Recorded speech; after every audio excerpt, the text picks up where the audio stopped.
तो आज हमारे साथ स्टूडेंट हैं। इनका 2 टाइम्स जर्मनी से स्टडी वीजा रिफ्यूज्ड हुआ है अनदर कंसल्टेंटों के थ्रू।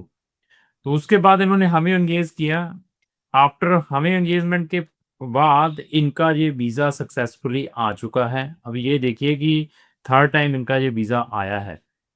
2 टाइम रिफ्यूज्ड हुआ है। जब इन्होंने हमें भी केस दिया था तो मैंने इनको बता दिया था आपके जो चांसेस हैं, आपका लक है, चांसेस आपके वही है 60-70%। तो इन्होंने कहा कि हम रिस्क लेना चाहते हैं, आप इसको हैंडल करें केस को। तो इस स्टूडेंट के साथ हमारी कंप्लीट डिस्कशन रहेगी। अगर आपके साथ इस टाइप की कोई हैपनिंग हुई है, आप किसी भी कंट्री से रिफ्यूज्ड हैं, आपकी प्रोफाइल अच्छी है, तो एम्बेसी से आप फाइट करके भी अपना वीज़ा ले सकते हैं। बट कंडीशन यही है कि आपकी प्रोफाइल कैसी है। तो सबसे पहले सर मैं आपका स्वागत करता हूँ इस वीडियो में। मेरी तरफ से आपको नमन है, नमस्कार है। Thank you. तो श्रीवास्तव जी, पहले मैं ये पूछना चाहूंगा कि आप कौन सी स्टेट के रहने वाले हैं? मैं उत्तर प्रदेश में रहने वाला हूँ। मेरा the city which I live in is greater Noida. अच्छा, वो यहीं पे है, नोएडा के है। तो हमारे कंपनी के बारे में आपको कहाँ से पता चला? मेरे एक भैया के कोई फ्रेंड थे, जिनने एक दिया था कि इनसे आप बात कर लो, क्योंकि इनने मेरा भी करवाया था प्रीवियसली, उनका यूएसए में शायद करवाया था। ठीक है। तो जब आपके फ्रेंड ने ये हमारा रेफरेंस दिया तो आपने क्या अपने लेवल पर भी कुछ क्रॉस चेक किया है? कि बस जाकर सीधे हमें मिलने आ गए? नहीं, नहीं, पहले तो मैंने थोड़ा सर्च मारा online, like YouTube channel crown immigration, and फिर थोड़े से आपके आउटलेट्स देखे, फिर बातचीत थोड़ी बहुत की आपके स्टाफ मेंबर से, फिर उसके बाद तब हम। तो आपके पिताजी क्या करते हैं? मेरे पिताजी सिविल इंजीनियर हैं, वो भी जेपी कंपनी में। ठीक है। तो आपका प्रीवियसली किसी कंट्री से रिफ्यूज है केस? हाँ, मैं जर्मनी से था, जो कि 2 बार ही हुआ था, दो 2 टाइम रिफ्यूजल्स आए दो थे। टाइम रिफ्यूज हुआ है। तो थर्ड टाइम फिर कहाँ से वीजा आया? थर्ड थर्ड टाइम तो जर्मनी से ही आया, जो कि आपने ही मदद की थी मेरी तो उस जो टाइम। आपने प्रीवियसली 2 टाइम्स अप्लाई किया था, मैं उस एजेंट का कोई नाम नहीं पूछूंगा, मैं जस्ट यही पूछूंगा कि वो कहाँ पर है, उनका ऑफिस, मतलब उनकी कौन सी सिटी से है, और उनके साथ आपका एक्सपीरियंस कैसा रहा और हमारे साथ एक्सपीरियंस कैसा रहा। फ्रैंकली थोड़ा सा ओपनली जरूर बताइएगा कि जैसे हमारा माहौल कैसा था, उनके साथ क्या था, थोड़ा उसके बारे में। व्हाट आई वुड से इज दैट कि आपने जो आपने लिया था, आपने इस केस को पहली बात स्टार्टिंग में ही बता दिया था कि पूरा ओपनली आपने डिस्कस किया कि क्या दिक्कत है, क्या नहीं है, और आपको उस हर न्यूज़ के बारे में पता था कि क्या चेंजेस आए हैं वीज़ा में, क्या रूल्स चेंज हुए हैं, क्या गलती हुई है आपसे, और आप काफ़ी प्रोफेशनल थे इस बारे में। तो और पहले वाले के साथ कैसा एक्सपीरियंस था? पहले वाले के साथ आई वुड से कि आई थिंक मुझे मोस्ट ऑफ द काम करना पड़ा था, like I had to block account, ये सब, और and he didn't even tell me anything new, like changes क्या आए थे, एनीथिंग अबाउट कि अकोमोडेशन वाले में। जबकि आपने बताया था कि अकोमोडेशन वाला कभी मेंशन नहीं करना है जब जब भी आप स्टूडेंट वीजा भर रहे हो, hmm. Which even I didn't know about that. Hmm. और हर बार हर रूल जो भी नया चेंज हो रहा था, आप बता रहे थे उसके बारे नहीं, में। ये सिटी कौन सी में है आपके एजेंट, जो जिसके थ्रू आपने प्रोसेस किया था? उनकी सिटी कौन सी है जहाँ आई पे think the city was greater Noida. अच्छा, वो ग्रेटर भी नोएडा। ग्रेटर नोएडा की है। ठीक ठीक ठीक। आप आप उनके साथ जुड़े कितना टाइम हो चुका उस एजेंट्स के साथ जिसके थ्रू आपने प्रोसेस किया था केस? आई उसके थिंक साथ इट वाज ओनली लास्ट। नहीं, मैं ये पूछना चाहूंगा कि उसके साथ आपने कितना टाइम वेस्ट किया, जो पहला कंसल्टेंट था, total from the date of engagement to I reach. Think I wasted quite a lot time with them, oh, तो हमारे साथ कितना टाइम लगा जब आपने? Like seriously. हाँ, तो हमारे साथ कितना टाइम लगा आपका आई जब आप? थिंक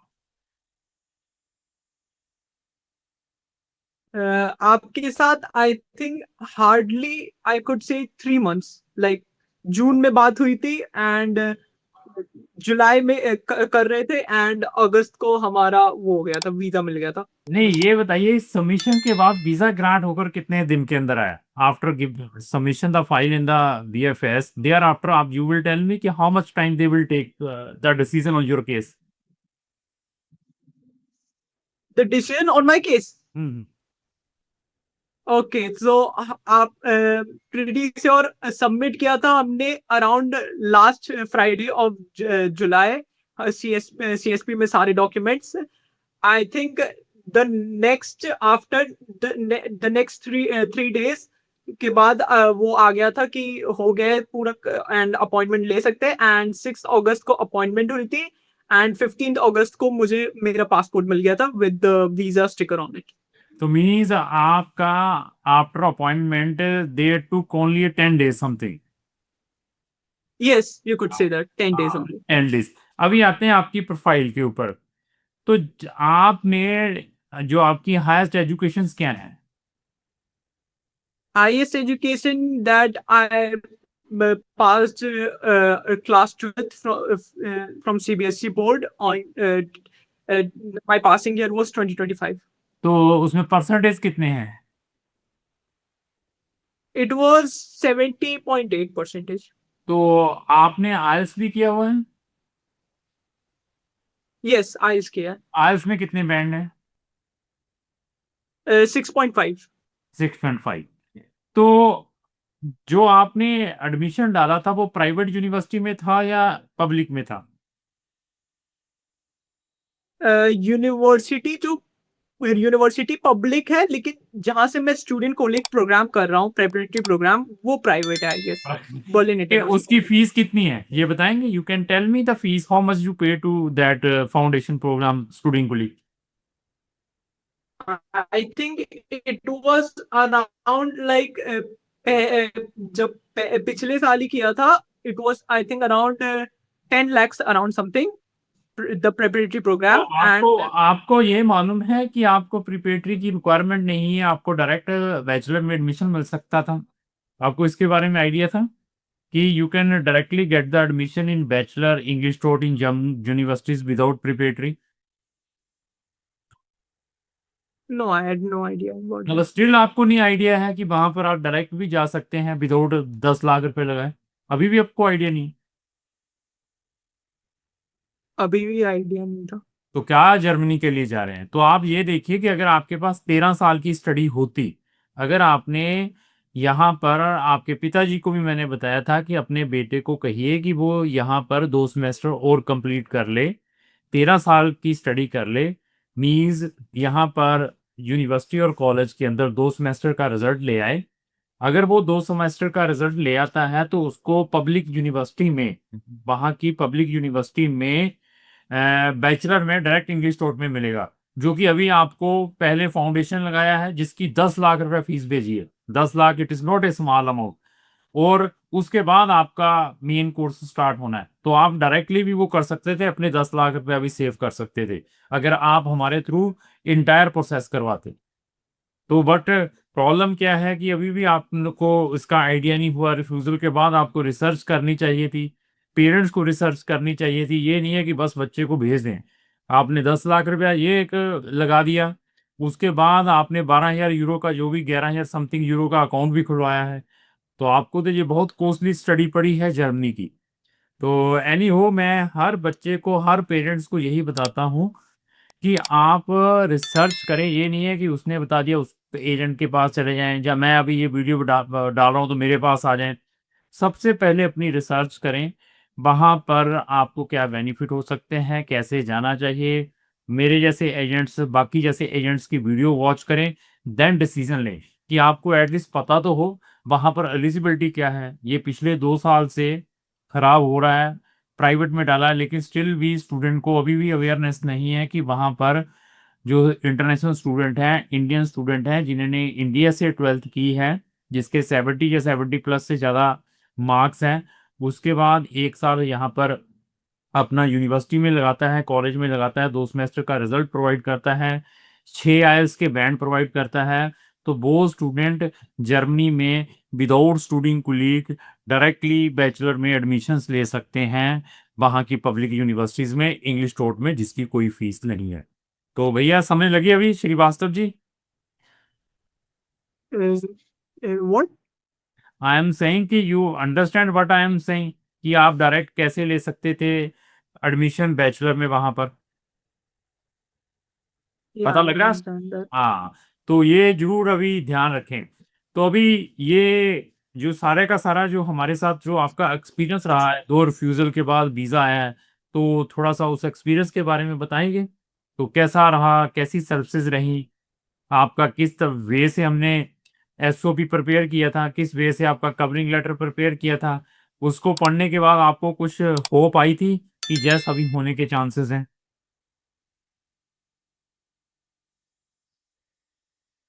जब स्टार्ट आपने किया था मेरा पूरा वीज़ा प्रोसेस, तो आप पहली बात, like you were not troubling at at me at all. आप लोग खुद कर रहे थे, बस मुझसे जो डॉक्यूमेंट्स आप माँग रहे थे वही कर रहे थे। हम्म, लाइक मुझे नहीं करना पड़ रहा था। And as for the letter जो आपने प्रोवाइड किया, 2 letter was really sufficient and it was really good. Hmm, hmm, like it sort my it since the Delhi Delhi VFS centre में इंटरव्यूज नहीं होते हैं, तो इट लाइक आप मैसेज कन्वे नहीं कर पाते, आप बता नहीं पाते हो अपना इंटेंशन कि आप सच्ची में पढ़ना चाहते हो। तो वो सब मोटिवेशन लेटर या स्टडी ऑफ इंटेंशन आपका चेक करते हैं। और जो कि आप जो दोनों लेटर बनाया था, जिसमें मेरा आपने दोनों रीजंस बताए थे कि क्यों मेरा रिफ्यूजल हुआ था और मैं क्या कर लूंगा, और उस मेरा इंटेंशंस क्लियर मोटिव रखा था कि मैं क्यों करना चाहता हूँ ये चीज।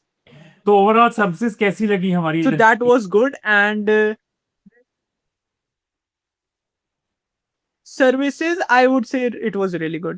Like तो ऐसा है कि it was कल, professional, हाँ, it was up to the तो अभी मैं यही इस मैं मैसेज देना चाहता हूँ, कल आपको जाकर अगर कोई प्रॉब्लम आती है कि अगर आपको किसी यूनिवर्सिटी को चेंज करवाना है, जो आपके एजेंट ने अभी स्टूडेंट कुलीग लगाकर आपको भेजा है, आपको नेक्स्ट वहाँ पर उस यूनिवर्सिटी में एडमिशन नहीं मिलता, जो आपको कंडीशनल लगा लगा के बैचलर के एडमिशन मिले हैं, तो हम उसमें भी आपकी हेल्प कर सकते हैं आफ्टर रीचिंग देयर, कि if you want to change the university, अगर आपका एजेंट आपकी हेल्प नहीं करता है वहाँ जिसके थ्रू आपने ये स्टूडेंट के लिए 10,000 यूरो में अप्लाई किया था, क्योंकि अभी उसको मोटा कमीशन आएगा, ये 10,000 यूरो भेजा है, तो उसको कम से कम 3 लाख रुपया बचेगा इसमें, ये जो फाउंडेशन करवाया। तो हम किसी भी बच्चे को फाउंडेशन रिकमेंड नहीं करते हैं, नहीं करते हैं। ये जस्ट पेरेंट्स अपने पैसे वेस्ट कर रहे हैं, बच्चा अपना टाइम वेस्ट कर रहा है। इस फाउंडेशन की बजाय इंडिया में अपने ऊपर आप 1 लाख या 2 लाख रुपया लगा लें, अपनी बैचलर के 2 सेमेस्टर कंप्लीट कर लें, जिसके अंदर आपकी 1 या 2 लाख रुपए की फीस आ सकती है साल की। तो उसको कंप्लीट करने के बाद डायरेक्टली वहाँ पर बैचलर डिग्री को एक्सेस करें पब्लिक यूनिवर्सिटी में, जो एंटायर फ्री ऑफ कॉस्ट है। तो श्रीवास्तव जी, आपसे बात करके बहुत अच्छा लगा। कल आपके पेरेंट्स ने आपको मिलने के लिए जाना हो तो उनके वीज़ा में भी हम पूरी हेल्प करेंगे। अगर आपको भी वहाँ जाने के बाद कोई दिक्कत होती हो तो उनको भी हम ज़रूर हेल्प करेंगे। अगर आपके कोई फ्रेंड्स हैं, रिलेटिव हैं, जर्मनी में हायर स्टडीज़ के लिए जाना चाहते हैं, तो उनको भी ज़रूर हमारी जो प्लेलिस्टें हैं शेयर करें, हमारी कंपनी के बारे में बताएँ। या उनको यही बताएँ कि आप कहीं से भी अपना काम करवाएँ, जस्ट इनकी वीडियो वॉच कर लें। आपको सारा फ्री में नॉलेज मिल जाएगा कि जर्मनी में कैसे जाया जाता है। तो ऐसा है कि मैं पब्लिक को भी इस वीडियो माध्यम के थ्रू बताना चाहूँगा कि हमें अप्रॉक्स 100 कंट्रीज़ का एक्सपीरियंस है। जस्ट हम एक कंट्री में स्टूडेंट को नहीं भेजते। तो अपनी प्रोफ़ाइल फ्री में असेस करवा लें हमसे। मैं आपको बता दूँगा कि आपकी एलिजिबिलिटी कहाँ-कहाँ के लिए बनती है। थैंक यू श्रीवास्तव जी, धन्यवाद। And one thing I would like to point out is I would like to say thank you to Deepak sir, जो कि मेरे like इंचार्ज थे उसके, हुँ, जिनने हुँ। मेरी बहुत दिल्ली मदद की सब ठीक है, वेरी गुड हाँ। Open up.